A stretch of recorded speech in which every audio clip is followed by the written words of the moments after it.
Some of the most unlikely people show up in or around the field. There's a saying, helmets to hard hats. It comes from a program that assists military folks who are transitioning into civilian workforces. Jen Romano is a veteran of the U.S. Navy, a controls technician, and a mother of a 6-year-old. She's not what you would expect in the field. She's all about loyalty, and I love her for that. Let's see where the work took her. Hello, Jen. Thanks for coming. Thank you for having me. So, how'd you get here? Tell me a little bit about Jen. Background, as far as, your your current role right now. Yes, operations director for USA Mechanical. Okay. Steve brought me over from a previous employer that we worked together at about 2 years ago, coming up on my 2 years in May. And I started at USA as a project manager and did that for about a year or so. And then as Steve progressed, he needed some more help. So he brought me on to be his operations director. Okay. So I've been filling that role for about the last year. So the project manager role. So I'm missing a little timeline here. What before the project manager? Have you always been in this industry?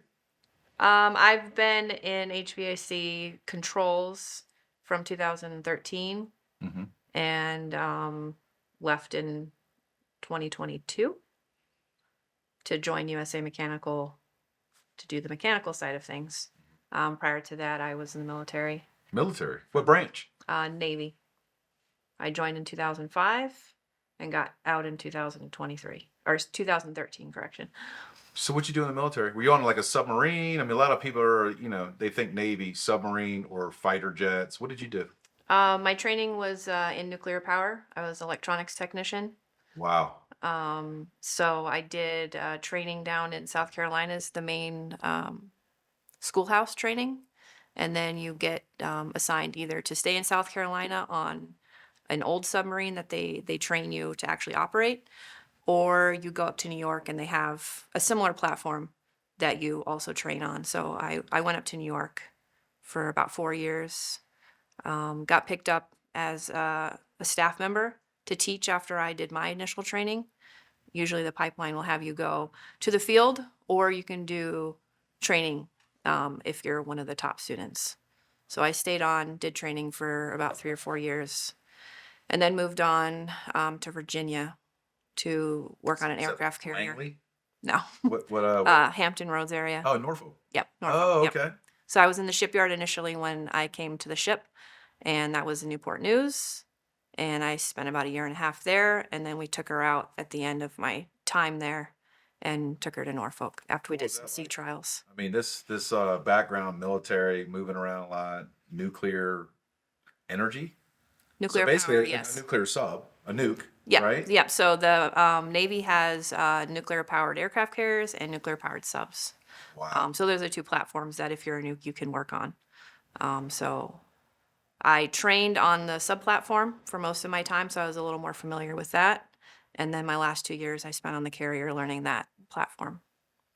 So you did 8.5 years in the military, Total, yes. got out. What's next for Jen? What does that look like? What was that crossroads that you came across? I didn't see myself wanting to stay in for 20 years, and so I was at a point in my career to decide, does it make sense to stay in? Because if I re-enlisted one more time, getting out after that point really doesn't make sense. So it was kind of the deciding point where, do I retire, do 20 years, or do I get out? So I decided to get out. In that process, Can I ask you why? Like what? I know you said if I stay in, hey, what's the point getting out later? But what was what was the deciding factor for you to say, hey, now's my time to move on? there's a very clear job path when you're in the nuclear field, and I did not care to do the next job and the future jobs after that. Like, Got it. you can't just do what you're doing and be happy. You have to continue to progress, and my next progression was not something I wanted to do. Nuclear power is an extremely stressful environment. There's a lot on your shoulders as far as your aptitude, and as I was a reactor operator, so that is they're in charge of maintaining all of the main testing for the reactor. We have to do weekly, monthly, yearly tests, depending. If any of that paperwork has any kind of a missing signature, anything is not completely filled out or any kind of weird little thing, you can get in huge trouble. So it's very particular with the amount of focus you have to have. And it was just, I felt like too much stress for something I cared to do the rest of my life. Yeah, you were spent probably mentally, right? Is that Hmm. fair to say? You need to Yep. kind of like, let me get out of this now. Yes. I'm done. So at that point, what was the transition out of the military? The military makes you go through a process called TAPS, where they process you from military to civilian. They give you tools, they get you resumes, they get you set up to go join the civilian community again. Was that hard for you, that transition? No, I don't think so. I look at the military as being very structured, and then getting out of that, I don't know if a lot of businesses or companies or, just that structure is missing compared to what military life was like. It is. I think the military prepares you to move around and to adapt. So getting out, it was a transition. You don't have that Right. camaraderie, everyone with you, but at the same time, you are moving around within the military, so you're kind of used to having to, transfer to a new location, new job, meet new people. So that was Approach. pretty similar, yeah. Right, right. Yeah, so I guess the most nerve-wracking was just figuring out what I wanted to do. So from the Navy to the HVAC world, Mhm. what was that? What was that like? It was nerve-wracking because I knew it was going to be a complete different change. You don't have that support of the community. Nerve-wracking from nuclear to HVAC. Explain that. Yes. How was it?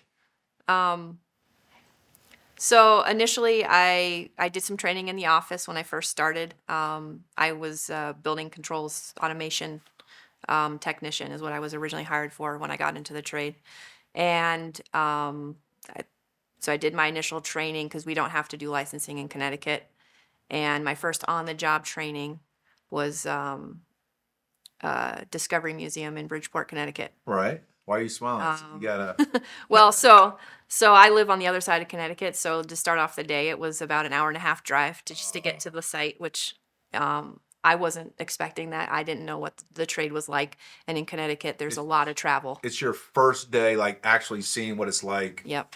from the office. So you had So I'm shadowing someone who's teaching me basic, skills to go out and service customers. And this customer, it was so December 16th. Oh, you Yes. know the date. Yes. It was in the teens, 15, 16 degrees or so. Cold as hell. Really cold, snowing, Oh, pretty good snowstorm going on, and they didn't have heat.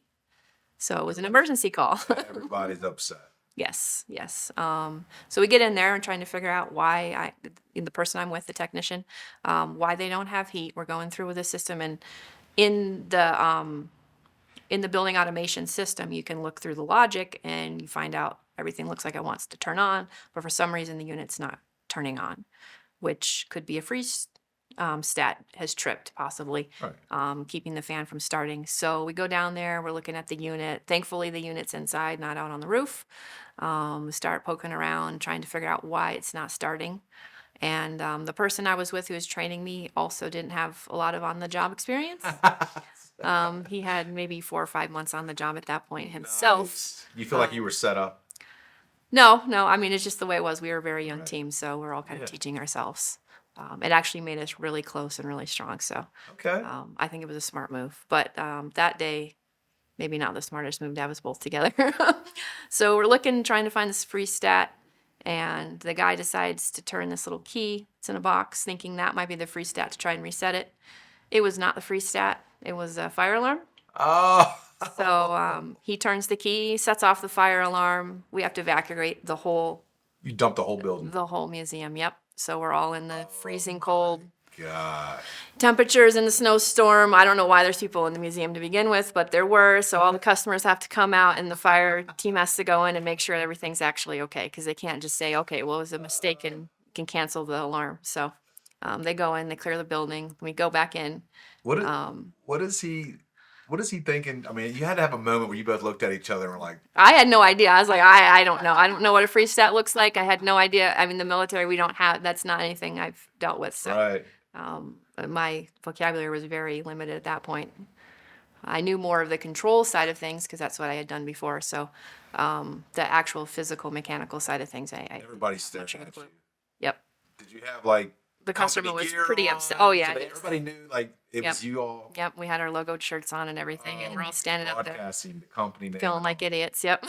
Yeah, yeah. I actually I relate to I dumped the ATF headquarters on New York Avenue welding. Somebody had an apprentice told me he called out the smokes, Hmm. and I'm over there just burning the rods. And I used to wear AirPods when I would weld. Oh, so you And out can't of hear my anything. peripheral, I can see flash like strobes, but I'm finishing my joint. I get done, I flip my hood, and I look around, and it's just like a nightclub in the mechanical room. And I look at him, and he's like, "Dude, I swear I called it out." So we go outside, and everybody, the whole building's dumped. So that feeling of, oh shit, because you had everybody in the suits out there, and of course we just took break at that point. It's like, what are you gonna do? But Yeah. yeah, what a Yeah, great that first day. responsibility. Well, Now, that where did you wasn't go that even. day? That was just the beginning. Oh, tell me more. Since it was a snowstorm, of course, we're trying to find a part because we found out it was a free stat. Um, the only one was in Hartford, which was about an hour away. And with the snowstorm, it took us about 3 hours to go pick up the part, come back, and we were driving like 20 miles an hour Oh my the whole way. And we had a little transit, which was terrible in the snow. And the wipers are freezing up. We have to get off and scrape everything just to be able to see out the window to get back there. So it ended up being about a 16-hour day. And at that point, I was thinking, like, what did I get myself into? This is not what I was thinking my progression from military to, civilian life. yeah, would be. Did you ever think at that moment, like to the point where you were like, let me rethink this move that I just made? Many times. Yeah, many So times. what kept you in there? Like Um, from unstrapping and getting out and just let me go a different path. we had a really good team. I enjoyed every single person I worked with. So I kind of felt that same camaraderie that I did in the military with all the guys that I worked with. They were all really great to teach, to support. We'd always call each other if we had any issues at all. Just very tight knit. Like a So family, I I guess, appreciated right? that. Yep. Yep. And then as I progressed, I started picking things up and then realized, you're going to have your bad days and your good days. But overall, I was interested in what I was doing, and I enjoyed it. Yeah, no, I think that's as a technician, you're around your coworkers, your brothers, your sisters more than you are your own personal family. Like Yep. that's it. And like that story you just spoke about, like that's the real shit out there in the trenches, like the real stuff. I mean, people don't realize how important our jobs are. Right. We are there to provide heat when there's no heat. We're there to provide AC when there's no AC. Even when you get into plumbing, domestic water, I Yep. mean, all these different things that we're responsible for. And I don't think that. Actually, I would go to say that I don't even think that when we're in the field, we realize how important we are. Is that fair to say? I think it's fair until you're on those emergency calls when you're when you're the one everyone's waiting for to fix whatever it is that's It's like you're down. the doctor coming in to do surgery, Yep. So Yep. if you had to look back, I'm hearing your story. You didn't get here alone. Correct. And you talked about camaraderie. Hmm. You talked about the brotherhood, the family. Is that what brought you along to this point here now? For sure. Yep. I've been very lucky to have great people to work with and for, and that's kind of driven me to continue to follow with them. You'll have fun. Yes. What kind of fun? Jokes, Just prank. yeah, joking around, supporting, but also, just being there to talk. That's good. A nice support system. Good times and bad.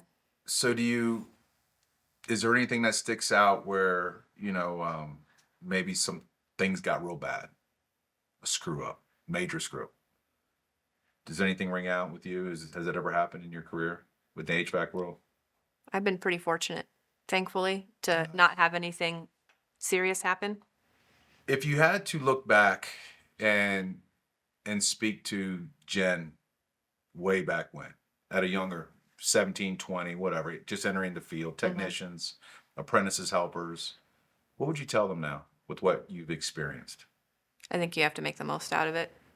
You got to find those connections with people that you want to work with, and really cherish those. Make sure that you're available for the people that you work with, and then they'll reciprocate, hopefully, have that support, and to try and find what you really enjoy doing.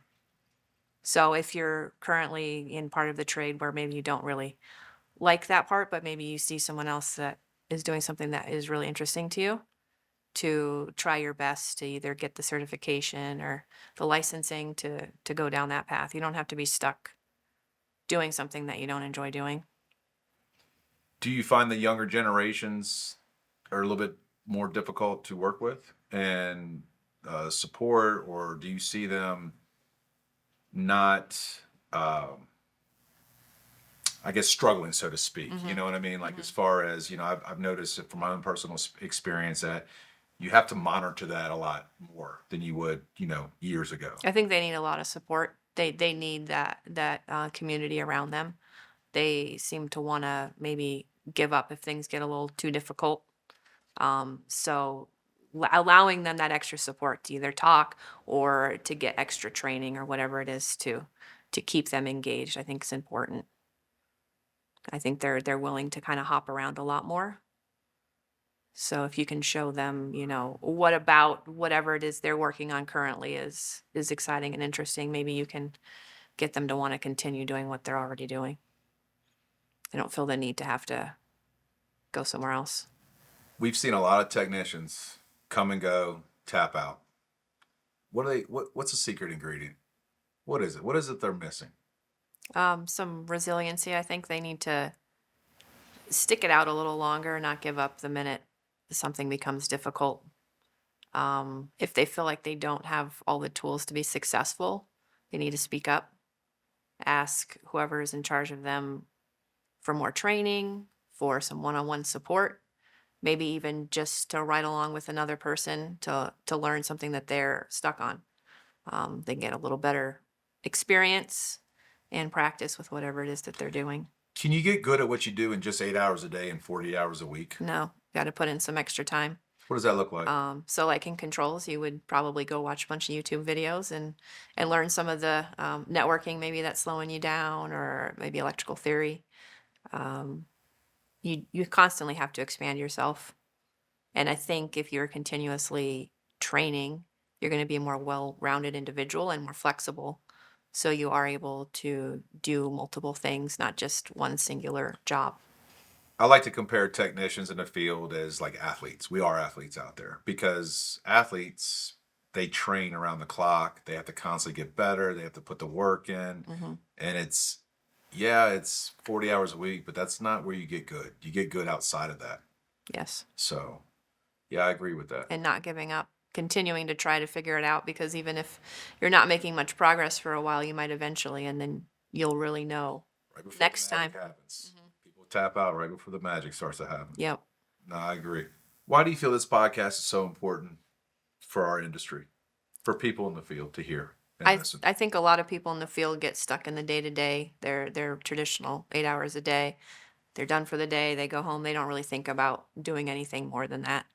And I think if you are a very well-rounded individual, it's important to continue to try to strive to grow more and more to support more of the company.